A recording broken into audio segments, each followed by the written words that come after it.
that is the word Om that is used in yoga and a lot of other exercises to really still the body and quiet the energy.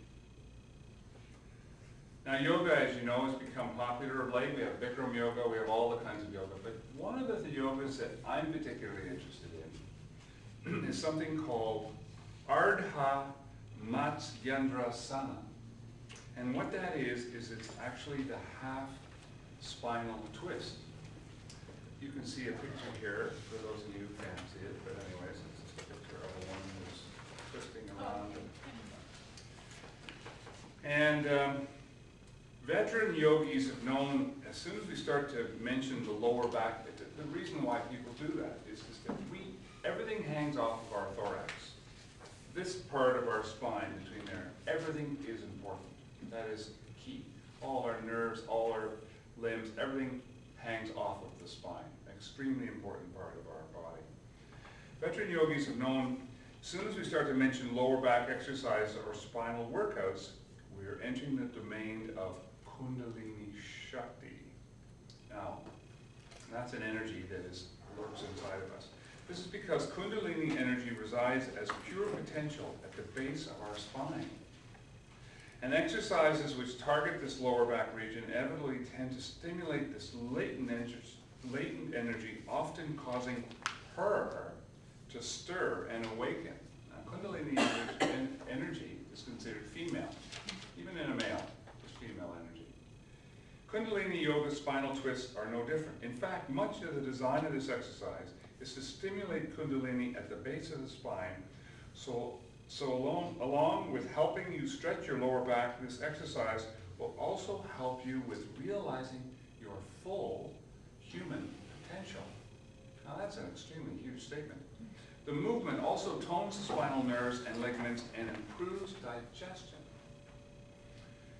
Now I'm not a big yoga fan. I have not done yoga particularly much in my life. But one thing I have done is I play golf.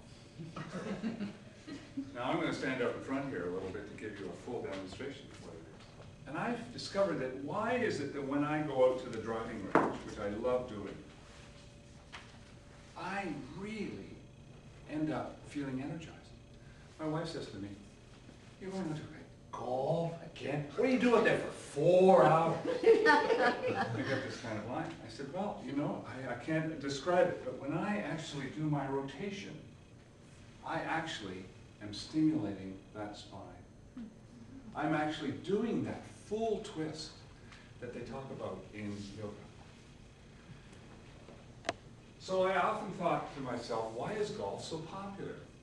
I mean, why has it become, in fact, yesterday, I was watching the run-up to the President's Cup, which is on now, which is the United States against the rest of the world.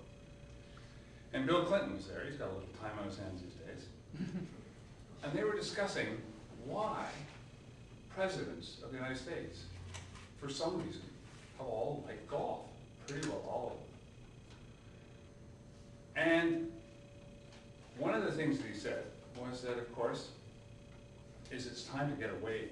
You cannot do anything other than play golf when you're playing golf. You can't multitask. You can't do what women like to do, which is do 40 things at once. You can only do 2 things, one thing at a time in golf, and that is focus on the golf. But the other thing is that they don't realize that they are actually stimulating their spine and releasing this Kundalini, this primary Kundalini energy, which will help them fulfill and tone their spine, but fulfill their life's potential. And of course, they've all wanted to be president for a long time. So ordinary people, just to go and practice golf, just to go and swing the club, not trying to score, but just try to swing the club, you can actually stimulate that part of the body that gets tense up as we sit over our computers and we tense, all that tension gets locked up in there, release it by having a full